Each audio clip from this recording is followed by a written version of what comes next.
I, 32F, have a younger brother George, 28M, who just got married last week.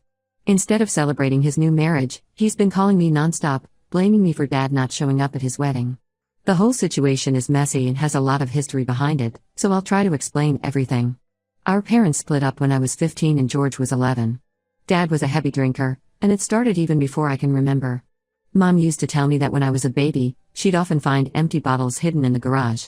By the time I was in elementary school, Dad would come home drunk at least 3 times a week.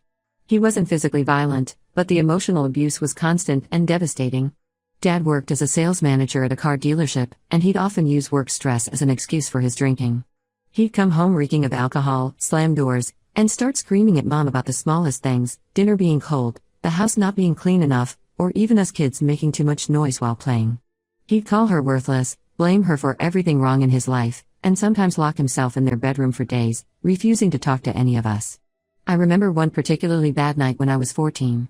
Mom had been working as a bank teller for years, taking whatever shifts she could get while still being there for us kids. She finally got promoted to branch manager, which meant better hours and significantly better pay. Instead of being happy for her, Dad couldn't handle that she was making more money than him. He came home completely wasted the night of her celebration dinner. Mom had bought a special cake and invited her parents and sister over. Dad showed up 2 hours late, threw the cake against the wall in front of everyone, and told Mom she was trying to emasculate him. My grandparents left immediately, and I had to clean up the mess while Mom cried in the bathroom. George was young and didn't fully understand what was happening, but I saw everything. The incidents kept piling up. Dad would miss work because of hangovers, forcing Mom to cover our bills with her salary. He'd spend our grocery money on alcohol, making Mom ask her sister for help feeding us. He'd forget to pick George up from school, leaving him waiting for hours until I could get there after my own classes. What made it worse was how he'd act the next day, like nothing had happened. He'd wake up, go to work, if he wasn't too hungover, and act completely normal. If Mom tried to talk about his behavior, he'd either deny everything or blame it on work stress. The final straw came when Mom found out Dad had emptied their joint savings account, almost $15,000 they'd saved for our college funds. He'd gone on a 3-day drinking binge with his friends in Vegas, lost most of it gambling, and couldn't even remember where the rest went. Mom finally had enough. She filed for divorce and got full custody of us, though Dad got visitation rights. Surprisingly, after the divorce, Dad got his act together. He started attending AA meetings, got a better job at a different dealership, and even started dating again. 3 years after the divorce, he met Sarah at work. She was the dealership's accountant. They dated for a year before getting married. Sarah seemed nice enough, and Dad appeared happier with her. He stopped drinking completely and became more reliable with his visitation schedule and child support payments. George was absolutely thrilled about Dad's transformation. He spent every weekend at Dad and Sarah's place, while I kept my distance. I just couldn't forget the years of trauma Dad put us through. I saw him at major holidays and occasionally at George's events, but I never got close to him again. Mom also moved on and found happiness with David, who she met through a mutual friend. They dated for 3 years before getting married 5 years ago. Now to the current situation. When George got engaged to his girlfriend Emma, 27F, last year, he started making weird demands about the wedding. First, he insisted that Dad should walk him down the aisle along with Mom. Mom agreed, wanting to keep the peace even though I could tell she was uncomfortable. Then George dropped the bomb. He wanted Mom to come alone, without David. His excuse was that he wanted a family-only ceremony, which made absolutely no sense since Dad was bringing Sarah. I tried talking to George about how unfair this was. David had been in our lives for 7 years, helped put George through college, and had always treated us like his own kids. But George wouldn't listen. He kept saying that Dad had changed and deserved a second chance. He even suggested that Mom and Dad might reconnect at the wedding if David wasn't there. I told him he was being delusional and disrespectful to both Mom and David. The situation got even worse when George started spreading lies to Emma's family. He told them David wasn't invited because he had caused problems in our family and made it difficult for Dad to be involved in our lives. This was completely false. David had always encouraged us to maintain a relationship with Dad and had never said a negative word about him. When I confronted George about these lies, he said he needed to protect Dad's image in front of his in-laws and make sure they didn't think badly of him. Mom, being the amazing person she is, eventually decided to attend without David just to keep the peace. She didn't want to risk ruining George's big day. But then Dad didn't show up at all. He sent a text to George an hour before the ceremony saying he couldn't make it. No explanation, no apology, just that he wasn't coming. George was devastated and immediately called me, convinced I must have said something to Dad to make him skip the wedding. The truth is, I hadn't spoken to Dad in months. The last time we talked was at George's engagement party, and it was just basic small talk. I had no idea why he didn't come. But George wouldn't believe me. He's been telling everyone that I sabotaged his wedding because I couldn't let go of the past. Now Emma's family is asking questions about why both Dad and David were absent, and George expects me to lie and say there was a medical emergency. I refuse to cover for him or make up excuses. I'm tired of the lies and the pretense. Now George is panicking because Emma's parents are starting to piece together the real story, and he's worried they'll judge him for how he treated Mom and David. He keeps calling me, saying I'm ruining his marriage before it even starts by not backing up his story. Ida for refusing to lie to his in-laws? Update 1, it's been 2 weeks since my last post, and things have gotten even more complicated than I imagined. Sarah, Dad's wife, reached out to me yesterday, which was surprising since we rarely talk. She wanted to meet in person, so we had coffee this morning. What she revealed about why Dad didn't show up at the wedding left me completely shocked. According to Sarah, George had been pressuring Dad for months before the wedding to pretend he was still in love with Mom during the ceremony. It wasn't just about walking down the aisle together, George had planned an entire performance. He wanted Dad to dance with Mom for every slow song, give a speech about their beautiful family, and take dozens of family photos without Sarah or David. Sarah found out about this when she accidentally saw the detailed schedule George had sent to Dad, which specifically excluded her from most of the wedding activities. What bothers me most is that Dad initially agreed to go along with this charade. Sarah said he didn't want to disappoint George and thought he could handle pretending for one day. But 3 days before the wedding, George sent Dad a script for his father of the groom's speech. Sarah showed me the email on her phone, and I couldn't believe what I was reading. George had written lines like I never stopped loving their mother and she was the one that got away. He wanted Dad to say that divorcing Mom was the biggest mistake of his life and that he thinks about her every day. The speech also included bizarre suggestions about how Dad should look at Mom during the ceremony. Apparently, George wanted him to gaze longingly at her during specific moments. He even included a note about how Dad should accidentally call Sarah by Mom's name during the reception to show he was still confused about his feelings. The whole thing read like a bad romance novel. But that's not even the craziest part. Sarah revealed that George had been telling Emma's entire family a completely different version of our family history. He'd been introducing Sarah at pre-wedding events as Dad's current girlfriend or temporary partner, deliberately hiding the fact that they'd been married for 9 years. He told Emma's parents that our parents' divorce was just a temporary separation and that everyone knew they would eventually get back together. George had created this elaborate fantasy where Dad was just waiting for the right moment to leave Sarah and reunite with Mom. He told Emma's family that Sarah was aware of this arrangement and was just helping Dad pass the time until he could be with his true love again. Sarah found out about these lies when Emma's aunt approached her at the rehearsal dinner, expressing sympathy about her difficult position in our family. When Sarah confronted George about these stories, he didn't even seem to think he'd done anything wrong. Instead, he broke down and revealed something that explains his bizarre behavior. He'd been seeing a fortune teller. Not just occasionally, but 3 times a week for the past year. This woman, who calls herself Madame Elena, had convinced George that our parents were celestial soulmates who had been torn apart by dark forces. I couldn't believe what I was hearing. My brother, who has a business degree and works as a financial analyst, had been basing major life decisions on a fortune teller's advice. Sarah showed me the bank statements she found in Dad's office. George had spent over $15,000 on readings and spiritual guidance about reuniting our parents. He'd been paying this woman $200 per session to feed him stories about how second marriages never last and how children of divorce have a sacred duty to fight for their family's true destiny. This Madame Elena had apparently told George that if he could get our parents to dance together at his wedding while a specific song played, their first dance song from their wedding, it would break the curse on their marriage.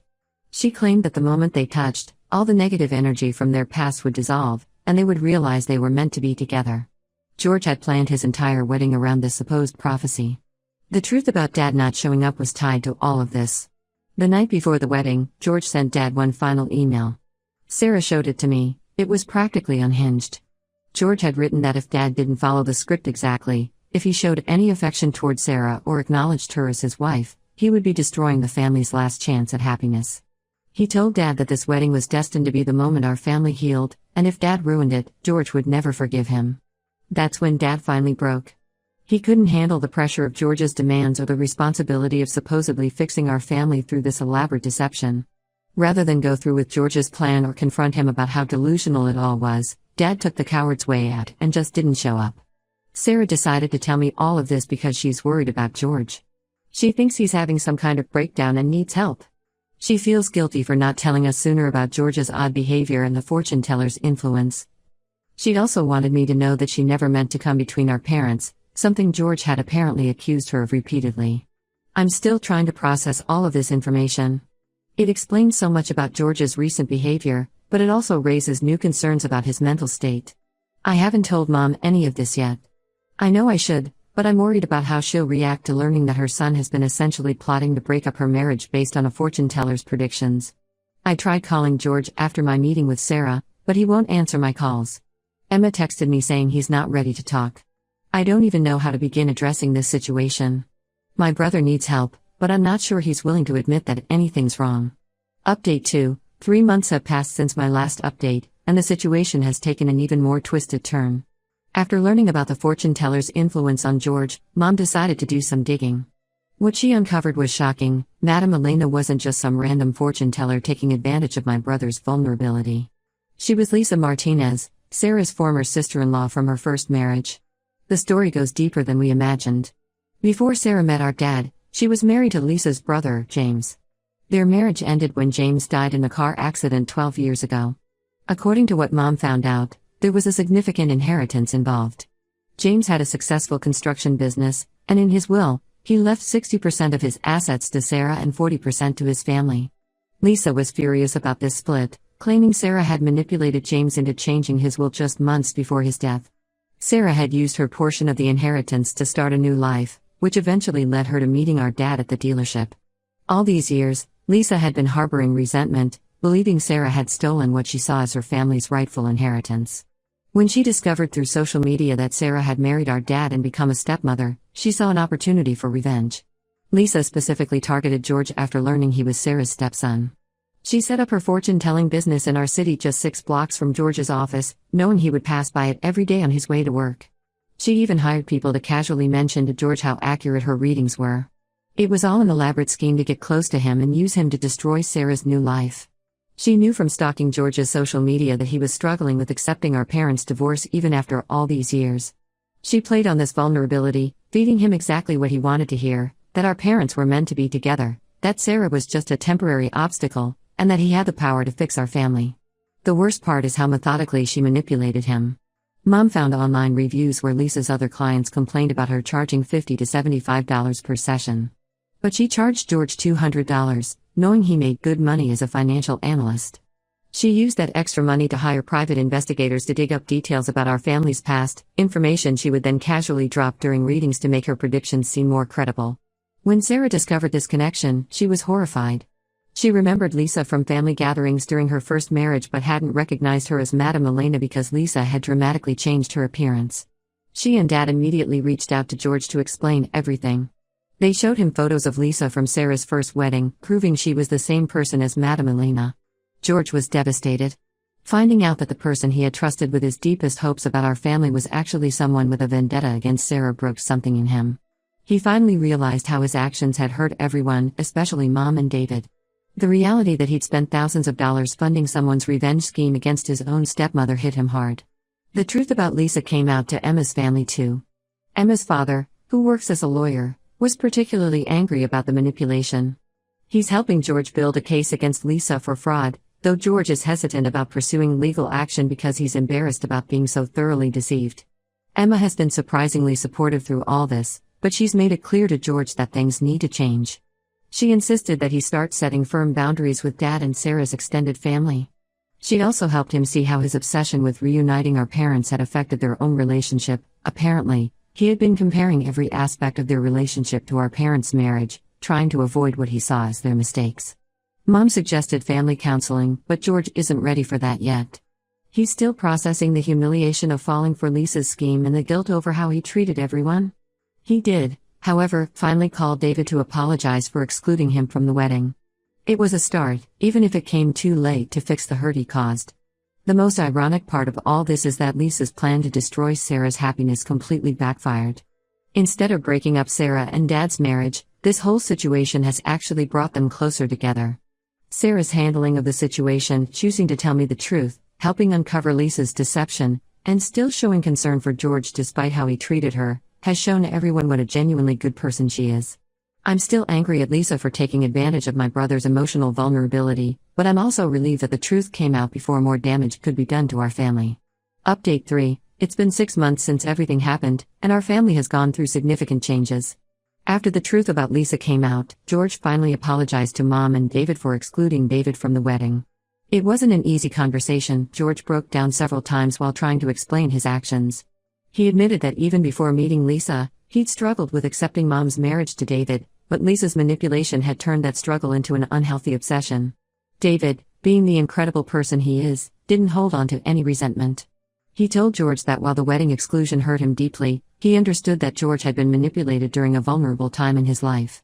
Mom was more hesitant to forgive so quickly, not because of the wedding itself, but because of how George had been painting her as a bad mother to Emma's family. It took several long conversations for them to reach a better place. The situation with Lisa took an unexpected turn.